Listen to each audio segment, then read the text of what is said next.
Okay. Let's see. Okay, hi everybody. Welcome to the Newsrun's third student roundtable on selective activism. Here with us today, we have these amazing student panelists from Ohio Wesleyan University, City University of Hong Kong, NYU, and LUMS. And I'm going to give them a moment to introduce themselves shortly. But I would like to welcome our panelists. They're joining us from different time zones, and we really appreciate that they were able to make this work, and we really appreciate their time. Thank you so much for being here. And thank you to our attendees as well who took out the time to be with us today. And I'm the moderator. I'm going to be moderating this discussion. My name is Anam Khan, and I'm the founder of The News Run, which is a daily email newsletter that provides smart, clear, and digestible breakdowns of Pakistan's top news. And for those of you who are attending who are not familiar with The News Run, I'm dropping a blurb here with the website. So like you can just click on it and learn more like as we go on with this discussion. And so the panel is about selective activism, and we hope this conversation is insightful and solution-oriented, and we want our panelists to also feel like they have a safe space to express themselves and share their perspective. And like I said, this is our third student roundtable, and we love getting students together to do deep dives into subjects and topics that we've also had an opportunity to cover in our newsletter on a daily basis. And the purpose is to bring together bright young minds and push forward new thought leadership in the global Pakistani community, and especially with our younger generation. So the event format is going to be 1 hour. We're going to do our best to leave the last 10 or 15 minutes for Q&A. And there's a Q&A box over here where attendees can type in their questions during the panel, and then we'll get to as many as we can near the end. And so now I want to let the panelists introduce themselves, and we'll start from bottom up. So right now we have Heather from LUMS. Why don't you start? Hello, everyone. My name is Heather Sultan, and I'm a rising sophomore at LUMS. And I'm currently studying in the business school, the Suleiman Dal School of Business at LUMS. Currently, I don't have decided what to major in, but I'm like very much interested in the finance part of the industry, and I'm also the part of the LUMS Student Council, and I'm really excited to be here. Okay, and Saleha? Hi guys, I'm Saleha Noor. I'm originally from Lahore, but I'm currently studying at the City University of Hong Kong. I've been in Hong Kong for the past 3 years, so I'm a rising senior now. I'm majoring in Asian and International Studies, and I guess outside of school, I tend to write a lot. I've written a couple of articles and other stuff. And yeah, that's about it. Thank you. Okay, and Salah, where have you published so far? I did an internship for propaganda. I don't know if you know, I wrote a few articles for them. Then I've written like a couple of environmental news articles for a local newspaper here in Hong Kong. Okay, nice. All right, and then we have Musa. Hi, my name is Musa Badaich. I'm from Islamabad, Pakistan, and I came here for university. I'm a rising senior studying a mixture of history, sociology, and anthropology. And yeah, I mean, like Saleh, I've also published a bit, but non-propaganda. But but that's about it. Okay, and Mohammed. Hi guys, my name is Mohammed. I grew up and was born in Karachi. I'm currently at Ohio Wesleyan, and I'm a rising senior as well. I am studying corporate strategic communication with a minor in politics and government. And outside of my academics, I'm really heavily involved with the Ohio Wesleyan admissions department. I've helped them a lot in a few things, but mostly with recruitment of Pakistani students to kind of increase diversity and help set a more globalized agenda rather than a first one. Okay, that's great. So let's get going. And I'm having some minor tech issues here. Like, you guys can see me, right? Okay. All right. So now let's get into our first question, and each speaker is going to have an opportunity to answer the question. And we usually like to start our panels with a quote, just to get the thought process going. And this time we've chosen a quote by Malala Yousafzai, which is also quite timely considering she was just featured on the cover of Vogue, which is great. So the quote is, "There is a moment where you have to choose whether to be silent or to stand up." So can you share a moment where you first personally felt like you needed to stand up and act for a cause? And what led to that fire? And like, how did you choose to act on it?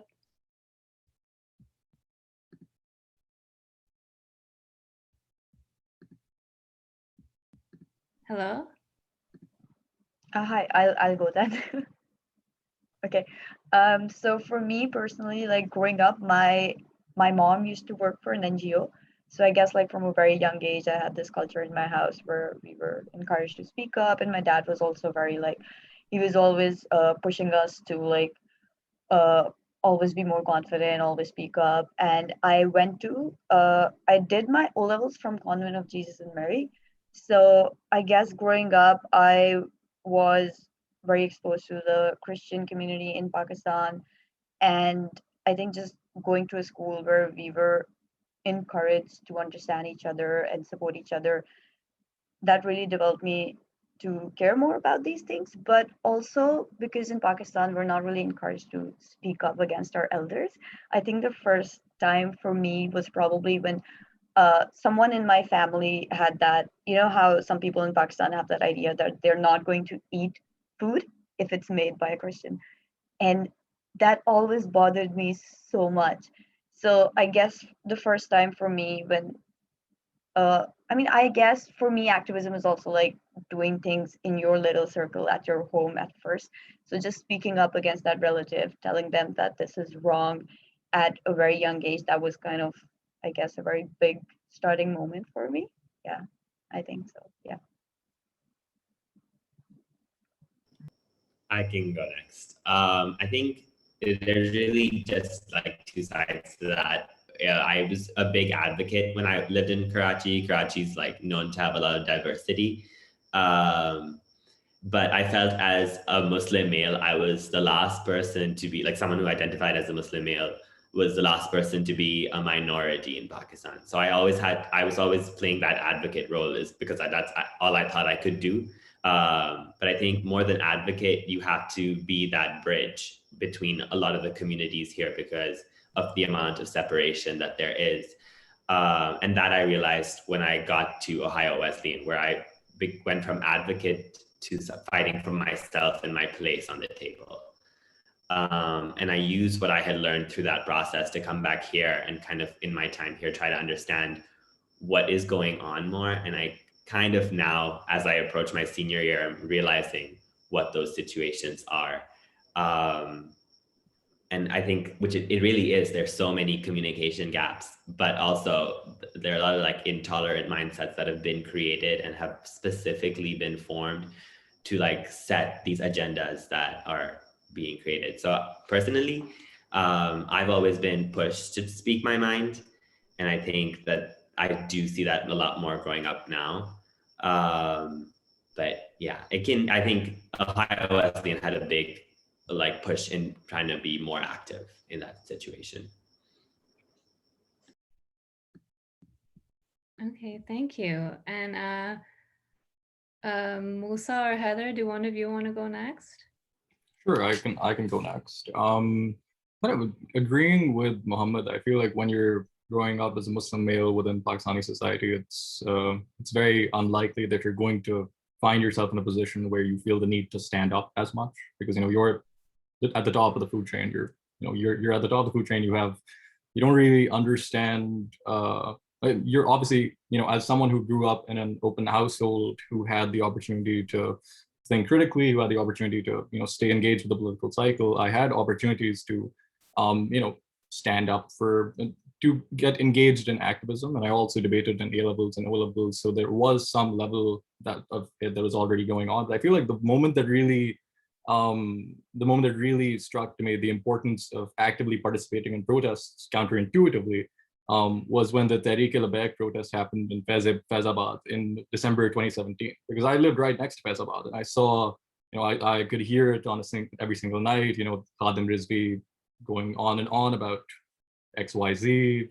It was a harrowing moment, and I feel like at that point I realized that, if the right can mobilize that quickly and that efficiently and hold the nation hostage on a day-to-day basis for whatever they want to, I feel like we as members of the left have every obligation and then also every opportunity to stand up for the individuals that they're attacking. So, the idea that Khadim Rizvi can go up and call XYZ leaders Ahmadis, or, call for the deaths of everyone else, or, hate on minorities on a public basis and have his voice broadcasted to the rest of the country. That really struck to me the importance of having some form of, beyond just social media, of having physical mobilization in regards to the left-wing advocacy that I feel like that also NYU has allowed me to expand on over here, because you have the opportunity of considering how engaged the political process is over here, you have the opportunity of enacting the same form of change over here, and then you also have the opportunity of pretty much building on your advocacy back home. So I think those have been the influential moments in my life.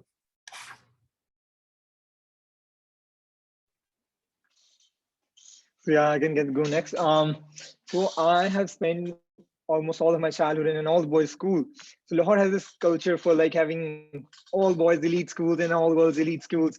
So, but I think like this has created like a difference, like a gender gap, a communication gap between like not only between the genders, but on like certain topics. Like Pakistan has witnessed like a strong positive change in terms of like many things such as feminism. Like it has been well, I have witnessed the positive change, but the thing is, like especially in Lahore, like I witnessed in an all-boys school, there was this gap between like the people couldn't understand the whole concept of it's the feminism, like what is it, but like and I witnessed people to like randomly criticize the concept like before like without even knowing it.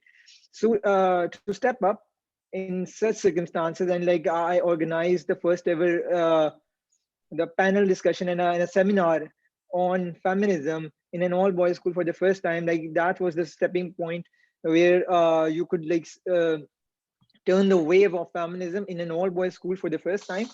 I think that was a turning point in my life, and that is something that I am extremely proud of. And I was always involved in community service and leading the community service societies in my high school, and I'm also currently involved in like in any if I get any opportunity to serve the community and give and I try to just make the community a better place for everyone. I hope my connection was stable. No, it was. And also I was actually trying to call on speakers and I realized I was on mute. So I apologize for like the slight lag there. But I thank you for sharing your personal experiences. And it's really like, it's heartening to see that you're also engaged with the news and you're so passionate about specific causes at such a young age. And like, I really do feel like this younger generation is really different from what I witnessed when I was growing up, because I felt like we were like more, I guess we were more focused on like school and what was happening in the immediate orbit around us and not really following what was happening around the world. And it's really great to see that you are now changing that and getting involved in activism and keeping up with protests and really trying to learn more about causes that mean a lot to you. So like, you should all be really proud of yourselves. And now I want to move on to our other question. So Pakistanis are generally, for what we've seen at least, they're generally quick to criticize unjust power structures and demand peace and equality in other parts of the world. But they mostly stay silent on human rights issues taking place in their own backyard. So, for example, the struggle of religious and ethnic minorities in the country, conversations around that have historically been sidelined. And then there's also this recent Bharia Town Karachi housing development expansion, which has become controversial because it's been accused of wrongly demolishing people's homes, and it's also been referred to as an illegal occupation. And this is something we've also covered in the news run recently. So, in your opinion, what do you think are the dangers of, or the disadvantages of selective activism? And anyone can start. So we started with Sada last time. So Heather, why don't you start? Yeah, definitely. So first of all, I would like to say, we the whole concept of activism is like to do something, to take initiative for the betterment of the humanity, right? So if we say we are pursuing like selective activism, so it is quite dangerous. Like, why? Because it narrows the entire concept of humanity. It divides it creates a division between a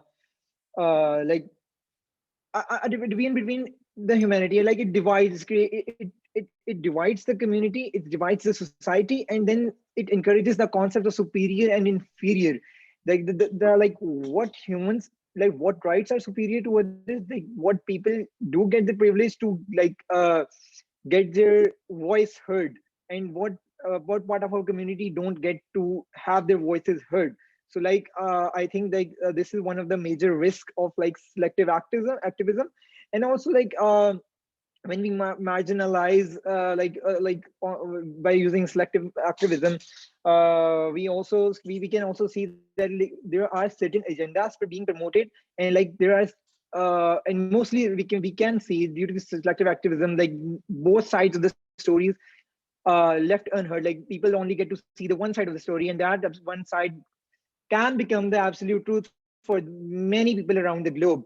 So I think these are and the underrepresented minorities can suffer a lot, because they are already underrepresented, and they are then it undermines the entire concept of better, doing something to improve the entire humanity at a whole level. So that is my take on this.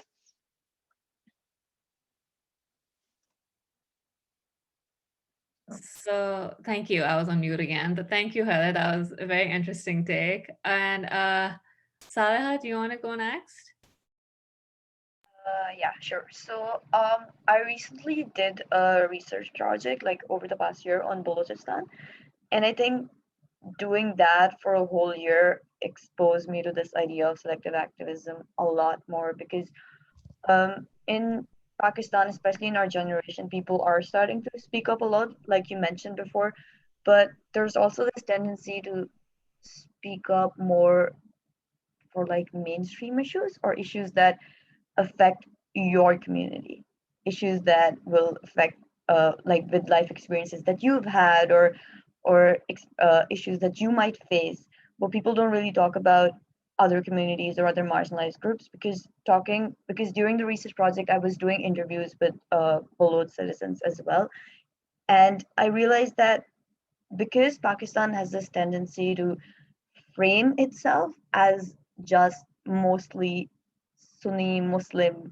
and also this overpowering Punjabi element in Pakistan. So I was talking to these people, and I realized that growing up, even the history that I learned was so different from what might have actually happened. Like, when we learn about partition, we learn that, oh, all the provinces were so happy to join Pakistan, and everyone loved being a part of it. But then I was talking to these Baloch people, and I realized that I didn't even know my own history, that there's a whole part of history that we just ignored. And so by choosing to focus our activism on only selective causes, we overlook these marginalized groups. We run the risk of telling them that they're not important in their own country. And I think another issue with Pakistan is that we're so focused on that identity of that combined identity of being Muslim that we tend to overlook other identities. So a majority of Pakistan is focused on activism only based on that Muslim identity. Like they will voice their opinion for Kashmir or Palestine, which is amazing, which is great. It's not wrong, but we overlook issues within our own backyard because of that.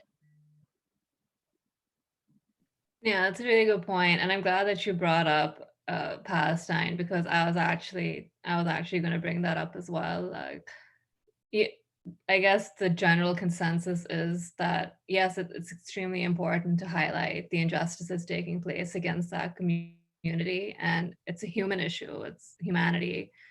But at the same time, like, I also do get a sense that Pakistan feels so strongly about what's happening because like, it's happening to Muslims in another part of the world. So that's a really good point. But I think like what bothers me, I guess, about this a lot is that, you know, people suffering in your country are, you know, they're also your people. And if let's say that you are someone who only supports Muslim causes, right? Are these people might also be Muslim, to be honest. Like if you talk about the Baloch or the Hazara community in Baloch or Shias in Pakistan, these people are also Muslim, and more than that, they are also your people, and most importantly, they're human, I think. So you should care about that. Yeah, no, absolutely, absolutely. And Mohammed? I mean, I think, yeah, I do like understand like Salah's point as well. But I think to start off with, when we talk about selective activism, there's so many facets of it, where I would be like lying if I didn't say I believe that there's at least one person in each family that has like some sort of outdated, problematic opinions that are always voiced in the worst situation. But they always identify themselves to be good and, like Salah said, good Muslims. But, you know, the whole love your neighbor type of situation, even in Islam, like that's a whole like concept. But when we were looking at like the bigger picture and you're like thinking about Bharia down and the treatment of all the different minorities, you really have to look at like power and who has power in Pakistan. And how hard they're trying to hold on to this power, because having these type of economic disparities, social disparities, any type of like inequality benefits them. And I think Periton is a great example of that. The fact that they've been able to, and now, yes, there are a lot more things coming up about their ability to land grab and illegally take over land, but they've actually lost cases in the past because of that. If I'm not wrong, they've been able to effortlessly take over a lot of land for people who are from all religions, that from my knowledge, who have been able to, and the fact that they've faced little or no backlash is just, I think, a testament to how true the fact that it is that people are really trying to hold on to this power. And it's because they benefit out of it. They're gaining this sort of momentum. It's a very, I think, intensely sick mindset that a lot of Pakistanis have, where it's money and power, and that builds that gap between the different classes. And it is mostly in the upper middle and upper class. And this is not obviously all people, but it is a big group of people. But when you dive down to like the more religious, and then this is just that whole economic disparity. There's also then religious differences. If you look at the 2017 statistics when the census happened in Pakistan previously, they said about 80 to 90% of Pakistan is Sunni, which means that the norms and the values that are being instilled in our society are heavily influenced by that. And I don't think it's a secret that a lot of Pakistanis' cultural, social, and political norms are all heavily influenced by the majority religion, which is technically Sunnism. Because if I'm not wrong, last semester, I think it was either September or October, there was a massive rally in Karachi where people were marching down the streets and screaming, in the translation, it would be Shia, sinner, Shia, or like, yeah. And which was like outrageous, you know, there are groups of thousands of people coming out saying that a whole chunk of your population should like be wiped out. And I think we are kind of a little like quick to judge the government, but did the government really speak out against this as much as they should have? Yeah, I guess that's about it. Yeah, and also to add to that, I'll try to keep this short because I want everyone to get a chance to speak. But regarding that protest, I also remember that when there were people criticizing it, I noticed that there were people in the social media space who got so defensive. They were denying that it was an anti-Shia protest. They were like, stop spreading negativity. They weren't saying anti-Shia. They were just talking about a specific group of people who said something that they thought was offensive to Islam. So yeah, it's I feel like, no, please go ahead. It's just a way, it's just a way to make the white in our flag green. I think it's a way to assert your dominance and try to take away something that our country was built on, which is the value of minorities. Yeah. And Musa, do you want to add to that?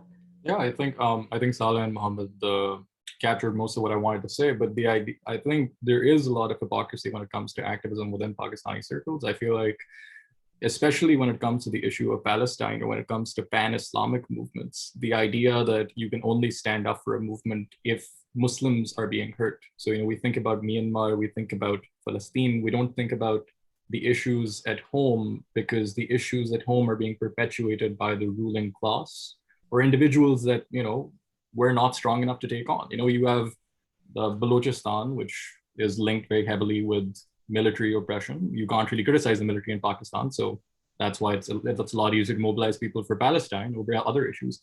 And I think it's important to acknowledge, just as Saleh and Mohammed put it, like the Sunni Muslim hegemony that exists in Pakistan itself. And the issue that I feel that creates is that it determines vis-a-vis your activism who the nation state considers to be Pakistani itself. So, who is considered a Pakistani within Pakistan and who is considered a legitimate Pakistani outside of Pakistan. So if you're only standing up for your causes relating to the sort of Sunni Muslim ideal, you end up unconsciously excluding other individuals from the political process, from your advocacy itself. So even the idea that Palestine is a Muslim issue, even though you have Palestinian Christians that are also simultaneously being oppressed, it paints a brush over that. And also, your advocacy movements abroad will never be successful until you address the issues at home. So your reputation, even if you reference the Shafqat Mahmood, even if you reference the foreign minister's interview with CNN. Yes, sorry. Yes, even if you reference his interview, the issue with that was, he talks about Palestine. They refuted what about the issues at home. And the thing is that the government and the military are complicit in perpetuating the issues at home. And until and unless individuals in Pakistan, there are a wonderful group of individuals that are actively participating in talking about those issues, until you actually take noticeable changes to address those issues at home, your advocacy for Palestine, your advocacy for Myanmar, your advocacy for issues abroad will always be refuted with that simple refutation. What are you doing at home? And I think up until we start addressing that, it's going to be difficult for us to get out of this box of selective activism. That's a really good point. I think generally all of you seem to be saying the same thing. And there's also, I guess, regarding selective activism, something else that came to mind as well before we move on to our next prompt. It's it's also picking and choosing the causes you want to support happening in other countries. So in addition to possibly overlooking human rights issues in Pakistan while supporting causes or calling out human rights violations abroad, I guess from what a lot of people have also pointed out, that Pakistan tends to stay quiet on certain issues when it comes to countries that they have friendly relations with, like China, for instance. And Musa, I don't know if you were referring to that interview that Shamul Qureshi gave with that CNN anchor, where I know people have mixed opinions about how that went, but she also did call him out on like why Pakistan isn't making as much noise about what's happening, allegedly happening with the Uyghur Muslims in China, while strongly standing by the Palestinians and Palestine. So yeah, I guess that's also something else that I wanted to bring up before we moved on regarding selective activism. So one can argue that supporting every social, political, human rights issue is logistically and humanly impossible. We also recently hosted a campaign about this in collaboration with The Tempest, which was called Mindful News Consumption. And we published articles and hosted IG Lives. And we also had a grand finale event, which was an all-star panel with Nagad Dad and Alia Chuptai and Aram Sheikh to talk about finding a balance between staying informed, but also staying mentally healthy. So I guess what I'm trying to ask is, how do you pick and choose the causes that you're looking to stand behind and support in a meaningful way without feeling completely overwhelmed and without feeling like you're not doing enough? And who has, okay, Muhammad, why didn't you start? Did you start last time? I think you did, right? Okay, then you can go ahead. I mean, I think to start off, just to say, are you doing the bare minimum? Like, not, you don't have to go out of your way, but are you doing the bare minimum? Which is, if you're in Pakistan, it's really hard to stay blind to at least some of the problems that the country faces in terms of social issues or economic issues, or the social economic issues. And if you are, I always say this, is you have to, like, I personally, and I don't know about everyone else in this, but I come from a place of privilege where I've had the access to quality education, being able to go abroad to study. And that just shows that I've had access to things that where I can go out of my way and help people, but also do the bare minimum. In terms of doing, like, picking and choosing, it always ends up on your experiences that influence the causes that you support. And that's the biggest thing. I think I've always told people abroad that no matter what, growing up in Pakistan probably influenced me and taught me more than any classroom will ever do, just because those experiences are so real. And I can describe, like, the most, like, I think growing up, specifically our generation, we went through some of the most unsafest times in the country, and we had to go to school throughout those times and learn about them. And I think at young ages, we were exposed to a lot more than any, like, other student would be in a developed world versus a developing world. So just to go off of that, it's hard to pick and choose. I think it's more what falls in front of you in many cases because of how much, again, manipulation there is in the media as well. But it's really based off of experiences. And I think in terms of bare minimum can go a long way. As we've seen in Palestine, how that's not getting any media coverage. So just sharing something on your story will make it reach to a lot more people. And I personally have been trying to do as much as I can, but then you find out that, like, there are various algorithms that are stopping that news from being shared as well. So it's kind of like you're stuck in this situation where you're trying to find ways, sitting in Pakistan, like, all you can do is go to these protests and show support for the country.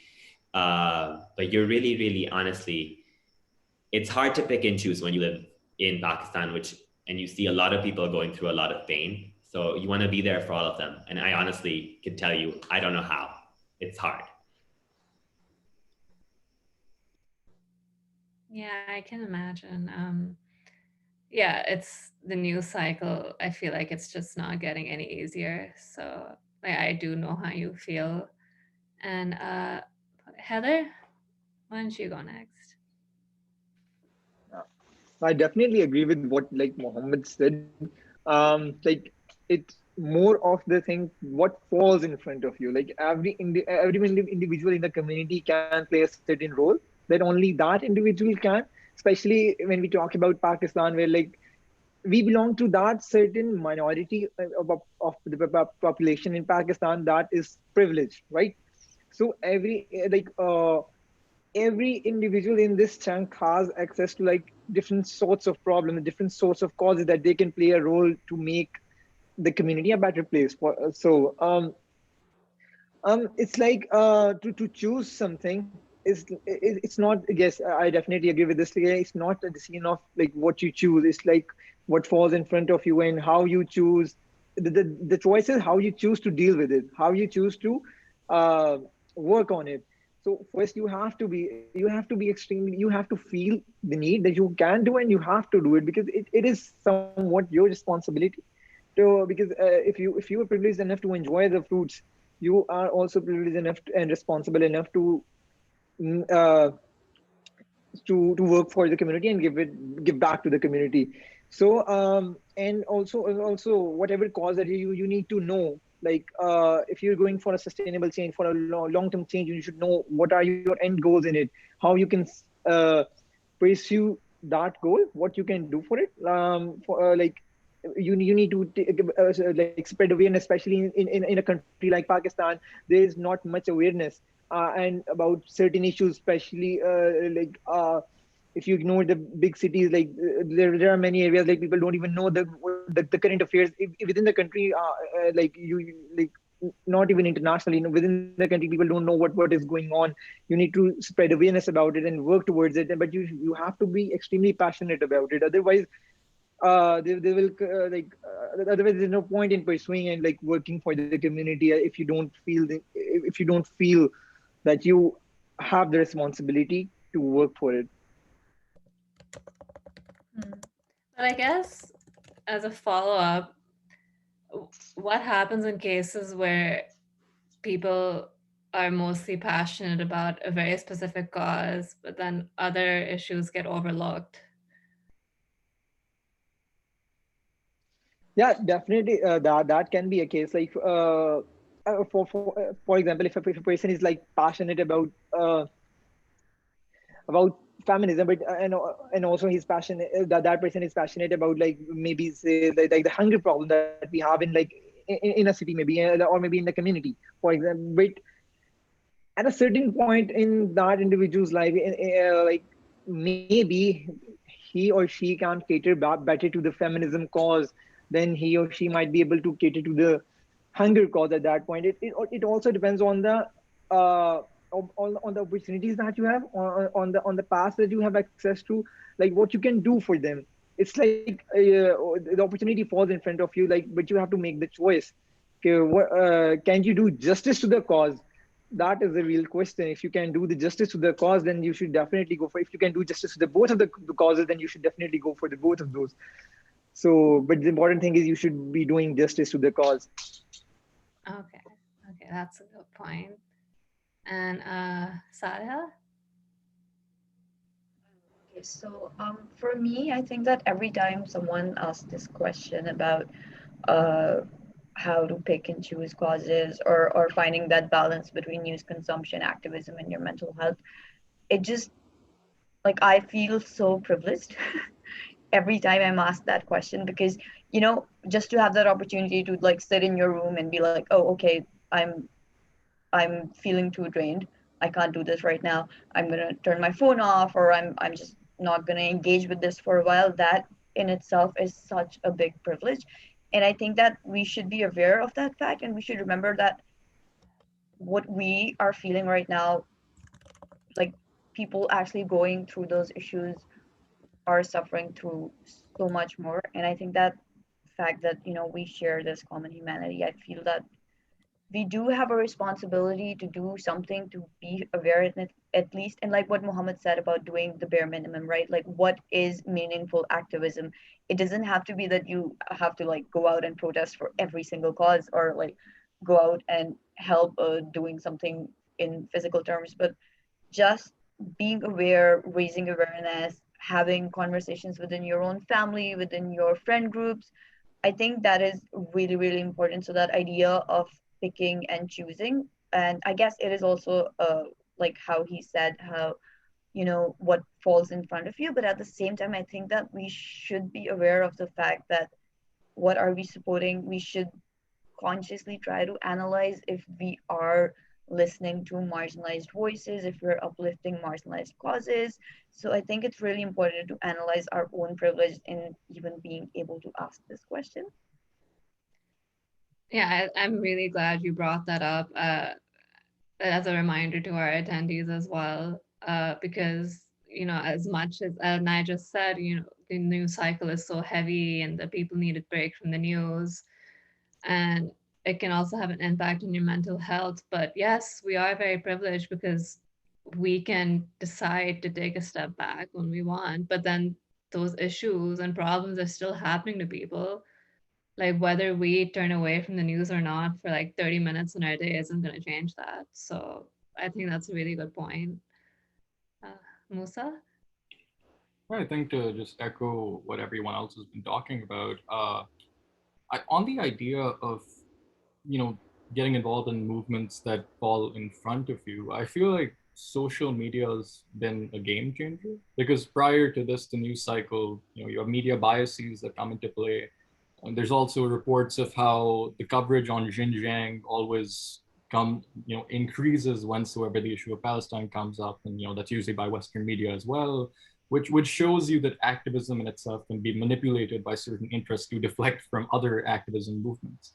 And that's something fascinating to me about how journalistic bias comes into play, and how that also influences what we tend to care about. I feel like this idea of what falls in front of you is something that social media is challenging, because you have everything that's out there. You have videos by individuals in Fatah or Balochistan that resurface, and that that allow the everyday man to show everyone else that this is an issue you should care about. This is something that you would traditionally not hear about in a media that is relatively suppressed, or in a media that's generally suppressed, that you have the ability to actually find out about this cause and take steps for actionable change regarding that cause.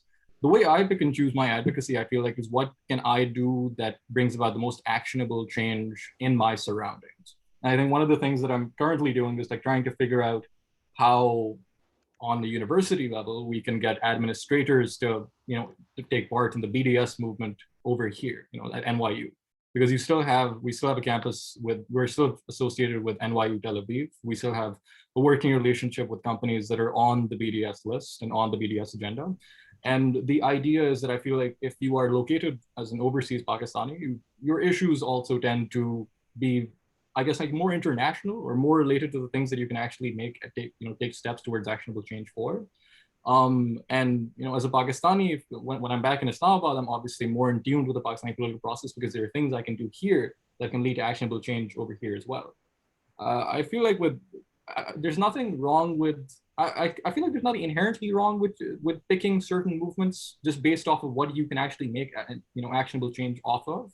I feel like the issue is when you aren't aware, or the bare minimum, as in reiterating what Muhammad and Saleh said, that if you're, regardless of your location, it's very easy for you to, a simple retweet or sharing something on your story, or just bringing light to an issue that is not being talked about. And that goes so far in a world that, as we can see, is so subjected to journalistic bias and what gets advertised and what doesn't. I think that's one way, I guess, I would go about picking and choosing advocacy without getting overwhelmed by the news cycle. Yeah, and this is a good segue into what we're going to talk about next, which is social media. But I think the point on journalistic bias is pretty accurate. And I guess that's also why there are certain causes in Pakistan that are given more attention than others, because those are the ones that just happen to get more media coverage. Like with the human rights violations against religious minorities, or even the Bhaya Down controversy, I wasn't finding this in mainstream news outlets, to be perfectly honest. I've had to really make a conscious effort to do a lot of digging to actually get the information and context I needed. So, and I'm sure other people, I wouldn't be surprised if other people have had a similar experience. But so now getting into social media, which is also extremely important here, because it's given rise to, I guess, civilian journalism as well, where you're getting an inside view of what events that are happening on the ground. But the thing is, how can people's activism online translate into actual change offline? So like, how do you make sure you're not like, I guess, what's the term for it? A social media warrior? Is that, I think I've heard that being used before. But so how do you make sure your support goes beyond social media activism and only mobilizing people who are in your close circle already? And do you have any advice for other young people who are trying to pursue causes with the focus on creating long-term change? And I think everyone's had a chance to go first, so I will let whoever wants to start first go ahead. All right, I will pick somebody then. Okay, Sariha. Okay, so I think first of all, like I do get that concept of like social media warriors, and like people criticize social media a lot when it comes to activism, but I also think that social media can be so incredibly powerful, not just in for citizen journalism, like you said, but like I was here during the Hong Kong protests in 2019, and the protests didn't really have like an obvious leader, and everyone was just collaborating through social media. Information was being shared about where to protest, how to protect yourself, things like that. So social media doesn't just have to be this platform where you're talking about things. It can also be a platform to mobilize on. It can be a platform to share information on. So to say that, you know, social media is being used just for like being keyboard warriors, I think that would be incorrect. People can use it for a lot more, and I guess that is one way to change that from like pure like just words into something happening actually. Like even I think recently the protests for Palestine that happened in Lahore were organized on social media, right? People reach other people through that. Also, I think that as in the sense of advice for other people trying to do something, I think a very important thing that you can do within your universities is to create platforms where people can raise awareness and have conversations. Like in my university recently, me and a couple of other friends, we started an international affairs society, where what we're doing mostly is that we're writing regular news articles about social justice issues or environmental issues. So just trying to start conversations within our university and also having discussions or debates. So I think a huge part is to just start conversations even when it is hard. I think that is very true for Pakistani families, especially because it can be very hard to start conversations within your families. So I think a very major part of changing things, translating that activism into something real, is to have hard conversations, especially within your own home. Because a lot of times what people do is that they share things on their Instagram or they retweet and they're like, oh, okay, I'm done. That was enough. Which, like we said before, that can be very, very useful. But I think another smaller step that you can take is to just have those conversations. Yeah, I agree with that, especially because, you know, people in our families, they grew up in a different time. The world was such a different place, and they seem pretty set in their ways, with the very specific state of mind. So yeah, I do think it's important to try to have difficult conversations with them. to just share a different perspective. And okay, so Musa, how about you? Yeah, I can go next. I think in ensuring that your advocacy goes beyond social media, you kind of have to acknowledge that if your advocacy is limited to social media itself or to just simply spreading awareness, you're probably not part of a community that's being actively oppressed. The idea that you simply share information or retweet something or share something on your story, if the thing is that I think a lot of the things the left doesn't recognize is that there are a lot of organizations already doing on-ground work in regarding all of these issues that you probably just don't know about. The idea that you can very simply go to a protest, like if we look at the issue of Hazaras or something, or if we look at student workers in Pakistan, so if we look at individuals that were campaigning against online classes, all of these individuals in their tiny little pockets around the country were still protesting on ground. And I feel like that's where that change actually comes into place. I think especially when you look at internet accessibility, like just for an example, like internet accessibility within and the impacts it was having on students within Balochistan and Fatah. You had a lot of students that were actually protesting against all of that. But you don't necessarily know about that because our advocacy gets limited to social media too much and on an extensive basis. And obviously, there has to be a sincerity in regards to your activism and B, also willingness to learn while simultaneously putting the spotlight on the marginalized themselves. And in that regard, you have to locate where a protest is happening and then find a way to get involved in that somehow. And when you have the Hazaras protesting about the 11 miners that were killed earlier in January, one of the simple steps that you can do as an ally is to show up at a protest or show up in solidarity with them. Because the thing is, when you're part of the marginalized community, it's difficult, and when you're part of a marginalized community that is actively being suppressed by individuals that are aligned with state interests, that makes it so much more difficult for that advocacy to go beyond social media or to bring about actionable change. And the way you bring about actionable change is by individuals that are in a position of power allying with them. And I feel like to get beyond just mobilizing people in your close friend circle or mobilizing people around you, it just has to do with you finding organizations that are they're already doing on-ground work relating to your advocacy and just simply getting involved, like just moving from one place and finding yourself at the Islamabad Press Club or something, or just finding yourself at those locations where those protests are happening.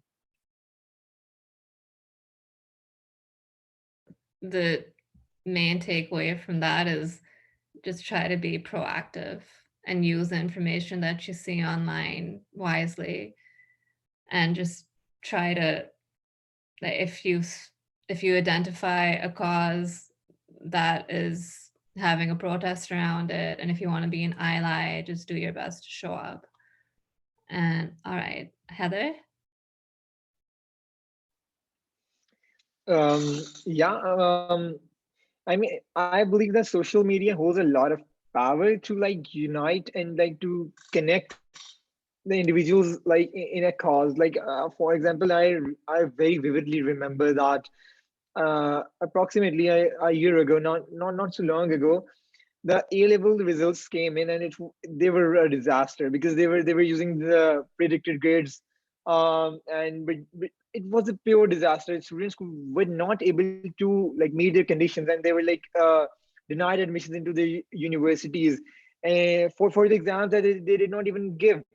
The final results were total opposites of what the teachers had predicted, what the students would have gotten. So it was a pure disaster, and it was a massive, created hustle and bustle across the entire country. But the thing is, we as students witnessed all the students across Pakistan unite together and communicate very effectively and efficiently. And within a day, I saw all the people communicate and gather, and they organized at the same time. They organized different protests in different major cities of Pakistan in front of the press clubs, and they were very well organized.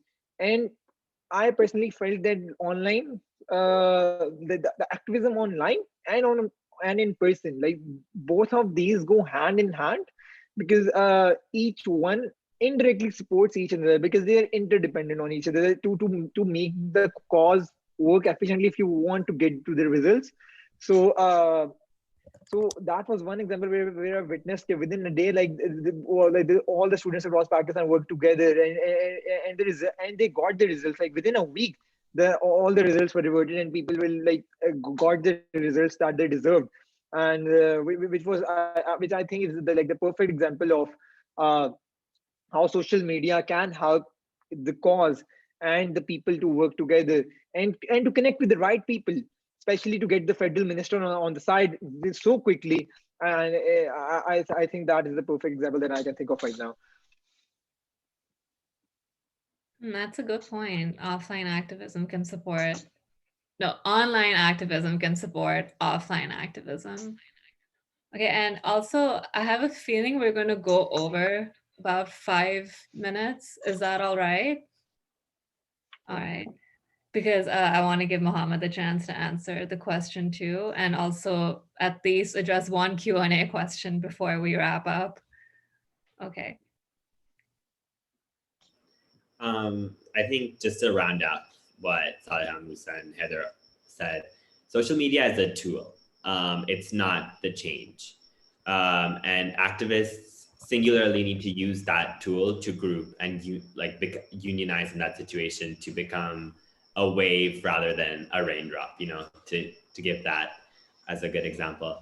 And the different protests are a great example. More recently, the Palestine protests. There were 4 different pages created on Facebook and like 3 different pages made on Instagram to kind of bring all of Karachi together to these protests. And there were thousands of people who were all, thank God, wearing masks, but at this protest fighting for this one specific cause. And there were people who you would see from very different beliefs that would never, from like the extreme left to the extreme right, and everyone in between, who were all there at this protest. And social media was a big reason for that.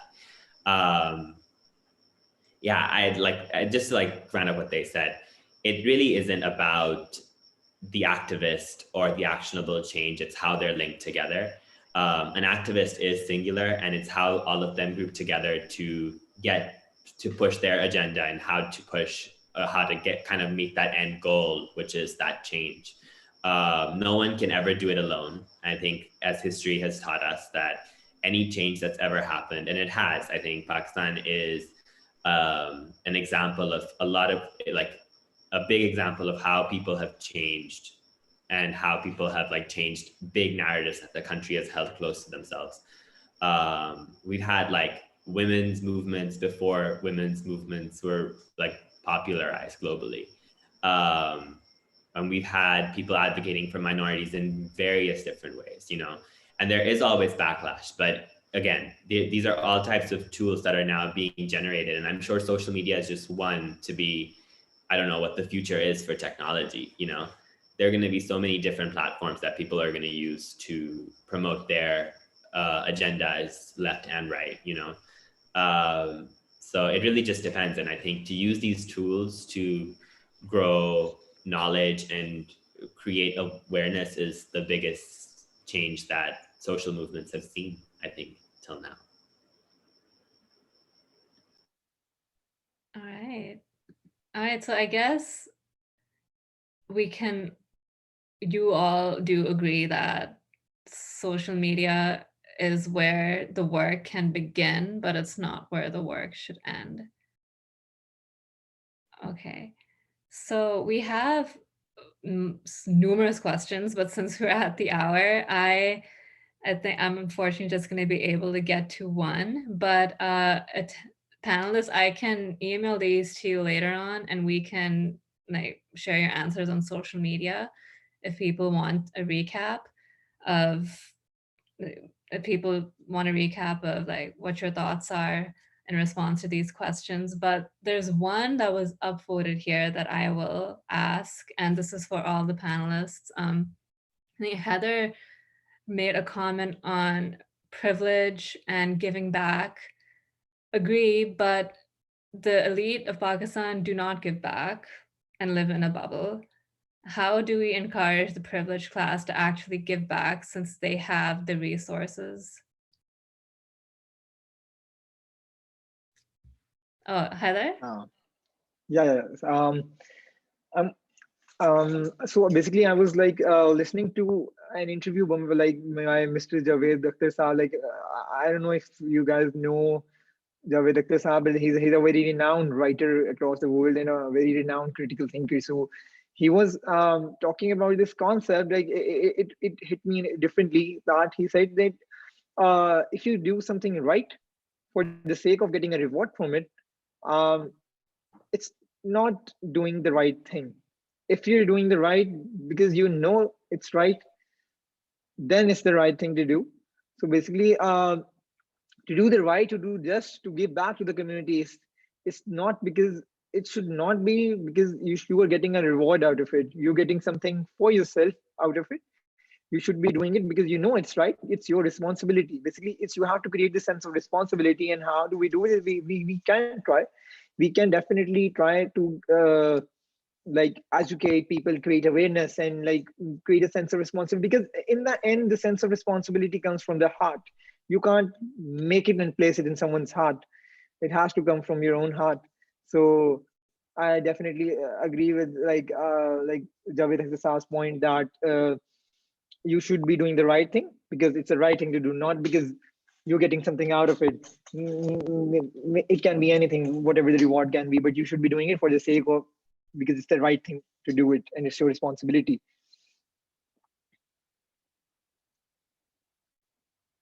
Okay, so does anybody else want to add to that? No, I think Saleh, you can go first. Oh, it's okay. Go ahead. It's okay. I think like in regards to the privilege and in regards to the elite acknowledging their privilege and wanting to give back, I feel like it's obviously you can invoke moral arguments, and you can invoke this idea of you have an obligation to give back, but simultaneously you have to acknowledge that those in power don't want to lose their power. So I feel like this is where once again you can still bring up activism. You can still bring up the fact that you can bring about actionable change through, again, protests, or you can bring about actionable change through information dumping. The idea that you still have, you can obviously, you have individuals that have this moral obligation to do the right thing. Then you also have a lot of them that know about this moral obligation and will still continue to do the wrong thing. For that subset of individuals, the only way to bring about any actionable change is to, I guess, like rework the legal process, or bring about some legal action and something like that, which is again rooted in mobilization, and it's rooted in getting individuals to again bring about, I guess, force out change through activism. And I think that's where the role of activists is so important, because you have individuals in power that will grapple onto power till whensoever, and then the only way you can actually undo the power that they actually hold is through conscious protest. And I feel like this is true of both the, I guess, the military elite and the social elite within Pakistan. And the only way I personally feel that you can actually undo the grip that they have on the Pakistani political process, or just for the Pakistani society in general, is through activism and information dumping.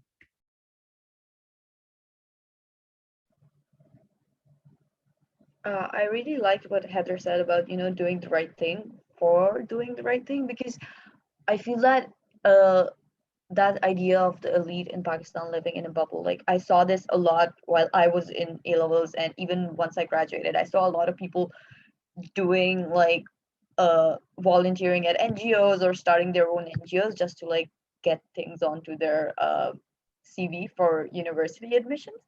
And I think that there's this huge trend in Pakistan to do these things just for like university.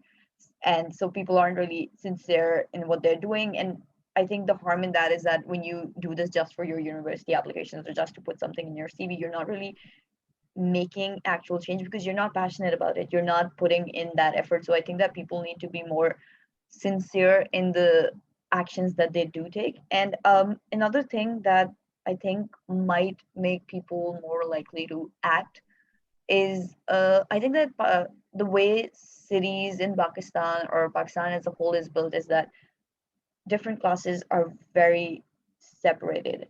Like you barely have them interact with each other. Our education system is so separate. Our cities are built in a way that if you're living in DHA, you might barely ever go out of DHA because your whole life is there.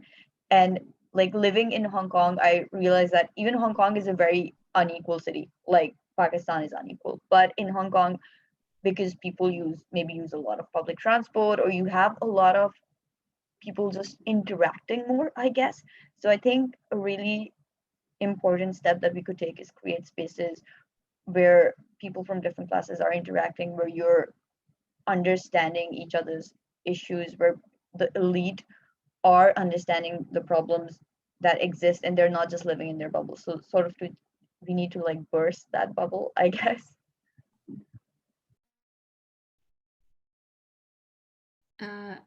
Okay, Mohammed? So I think just to like also round it off again, there's a very clear status quo that's been set, and some generations feel like there are like generations who are a lot older than us who feel that they deserve this privilege and they deserve this power. And I think those are those generations that it's hard to change those minds, but there are generations below them, like Saleh mentioned earlier, and I think was mentioned quite a few times during we have to have those conversations. We have to keep those conversations alive, because the more we talk about it, the more those mindsets begin to change. And they might not change instantly, but in the long term, we can actually see that progress coming. I know my parents always talk about how when they were growing up, there weren't that many feminists and activists and men who advocated for women. But when you look at them like 20, 30 years later, the movement has grown so much because those conversations kept going. And I think just at the end of the day, people are always going to be power hungry. But again, like Musa said, it's important to keep the momentum alive, to keep pushing this type of global, not like this is a problem everywhere, this whole the 1%, but to have that change continuous and rigorous. The fight will never end, I think, but there's always a better, I think, like the whole tomorrow should be better than today. And that's, I think, the motive that needs to be in any type of change, whether it be in economic disparity, whether it be in minority issues, whether it be in the inequality in power and, just, well. Wow, guys, I'm so happy you all were able to take a stab at that. I'm tempted to throw in one more question here. But like, be honest, like, do you guys have to be somewhere? Can we make room for one more? Yeah. It's like 1 a.m. here. I have nowhere to be. All right. Make sure you sleep in tomorrow. Okay, so that's because there's so much engagement here, and I want our attendees to get a chance to hear a little bit more from you.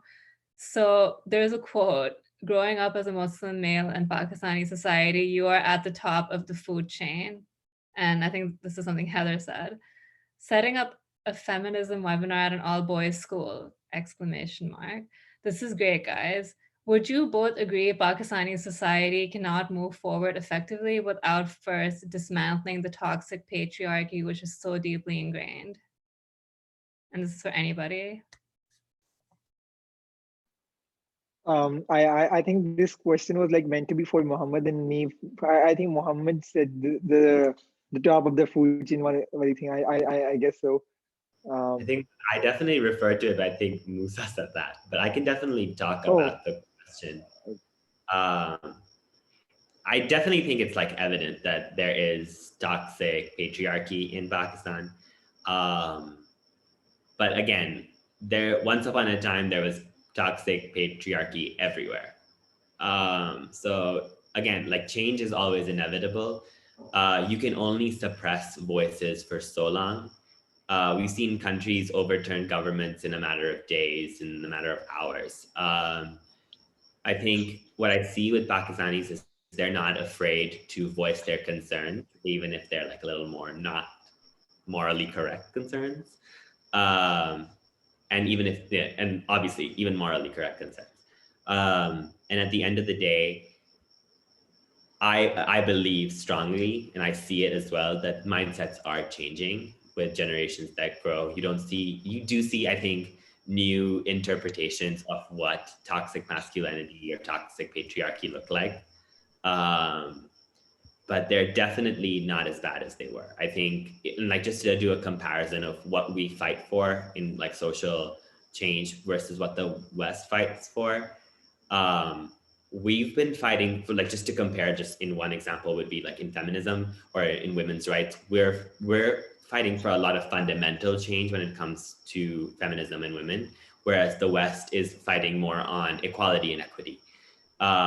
And just to show how much, I mean, I think we are pretty late to the game, because the fact that we're still fighting for fundamental rights in 2020 is shocking. 2021 is shocking. But for example, we are seeing change because, for example, Sharmina Vechinoy made a movie about honor killings and acid attacks.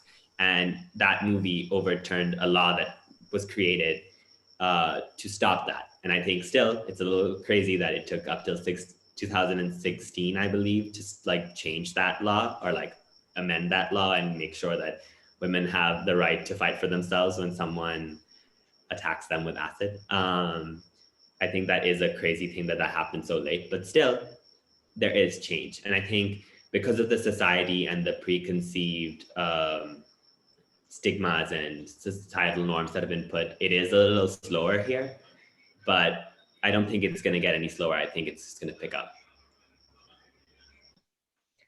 That's optimistic. I hope you're right. And anybody else? Yeah, I would like to say, add to like what Mohammed said, that we as a country have come a long way, but also we have a long way to go ahead. Like I have witnessed that a lot of positive change that have been coming to our society, our community in Pakistan. Like I remember UBL like appointing its first female CEO, like one of the leading banks in Pakistan, appointing the first female CEO in the corporate sector. That was a huge step in encouraging women in Pakistan. Now this year, LUMS elected its first ever female president in its history, and a female vice president in the history of the LUMS. So it's a stepping stone, but we are still slowly going there. And it will definitely get better. Because it's a wave, it's a change, it's a flow. You have to go with the flow, and I think the wave has begun, and we are going in the right direction, and with the right people. I think we're going to pick up the pace, and we are going to witness a more sort of a positive change in Pakistan. We hope so, especially with like education growing more and more and awareness getting more and more. And I personally hope to see positive change coming in our country. Yeah, that's that.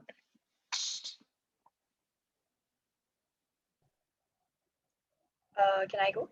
Yes, Okay. of course. Okay, so for what I really wanted to say was that this idea, like on a surface level, of course, you need to dismantle toxic masculinity and you need to face issues of the patriarchy, but like even across issues and across like different things that you're advocating for, it's really important that your activism is intersectional, that you're looking at issues, which means that you also look at issues through the lens of gender. Like recently, like I mentioned before, I've been getting a lot into environmental issues, and I even wrote a couple of articles about it. So we were doing this project on water scarcity in Pakistan and how it affects women a lot differently than it affects men. So if you're not looking at these issues through the lens of gender, you will not be able to deal with any of them effectively, because traditional ideas of masculinity or femininity mean that people are suffering from the same issues in different ways, and you need to be able to recognize that so that you can deal with it effectively. That's a really good point. And I also feel like that's, at least from what I've heard, that's what the Earth March also tries to encourage, intersectionalism. So I'm glad you brought that up. Anybody else? Musa? Yeah, I think Saleh makes a really good point about intersectionality in your activism. I think considering different lenses such as race, class, and gender within your activism is important, especially in terms of, I feel like even regarding the patriarchy over here, it's I think obviously being optimistic about that is something that we can do, but we also need to recognize that we're a very long way away from change. A couple of CEOs and obviously women in positions of power are signs of change, but then simultaneously we also have a lot of things within our own laws that we need to change. I think I recently heard something about there's a lot about even regarding like women witnesses within for being a woman's voice being equivalent to two women's voices being equivalent to one man's. It's similarly, you have a lot of things at every stage that we do need to change, and I think the audit march is seminal in bringing about that change, just because it stands against all of this. It stands to the only reason why we have, like, every single year you have increased participation, every single year you have increased anger against it by men, because they're realizing that the system that has upheld them in that position of power is finally being dismantled to an extent. Simultaneously, I feel like it's going to take a lot of, I feel like in regards to the optimism surrounding this, I'm a little wary myself, just based off of how even in Islamabad the audit march organizers were, someone filed FIRs against them, so you still have you have opposition to this wave of change. So I still believe that this wave of change is coming, and I'm hopeful that it isn't going to be faced with the same level of opposition. But we still have a generally politically and religiously conservative society, and bringing about these changes within a society that is majorly conservative is obviously going to be a challenge. So yes, to answer the question at hand, I feel like, yes, without Pakistani society obviously cannot move forward without women and men being placed in, without women's progress and men's progress being placed hand in hand. I think there's no way forward other than that. But to get to that point, what steps we need to take, I feel like that's going to take a while to achieve. I wanted to say one more thing, just because Musa brought up laws. There was even there are always going to be people in power who are going to set specifically the women's movement back 10 steps, 20 steps. There was recently a law introduced in the Sindh, I think in the Sindh High Court, where it was women need to be married by the age of 18, and if they're not, their parents have to fill out some legal. Yeah, oh my God, that it wasn't in the High Court. It was a Sindh Assembly, and it hasn't even been passed. Anyone on the right side of the movement really just had either a sigh or a moment of disappointment, because every time I think the country moves 5 steps forward, there's a 10 step, a push for 10 steps back, and there's a very low chance that that's actually going to get passed. But the fact that that was even introduced is shocking, So I actually thought it was a joke when I first read about it. I was like, oh, this is parody, it's not an Onion type of article. And then I read more articles and I'm like, oh no, this is actually real. Okay, I'm sorry, did I interrupt you? Okay, all right, guys, you are troopers. We are 20 minutes over time with Q&A. I'm so sorry about that, but I really wanted to get these 2 questions to you from our attendees at least. And there were so many more that we unfortunately couldn't get to. Thank you so much for being here. I really enjoyed this discussion. You could probably tell because I kept chiming in between. But as a moderator, I did try to take a step back. And attendees, thank you for those of you who stuck around for Q&A. And there will be a recording of this event available on YouTube and our website soon. And if you want to share it with your friends or your family. And thank you so much again, guys. This was great. Really appreciate that you were able to be here and speak today, and keep up your activism. Thank you so much for having us. All right. Bye, guys. Bye-bye. thank you. Bye. Thank you so much, guys. Take care, everyone. Loved being here. We love having you. Good night or good afternoon, wherever you guys are located right now. Bye.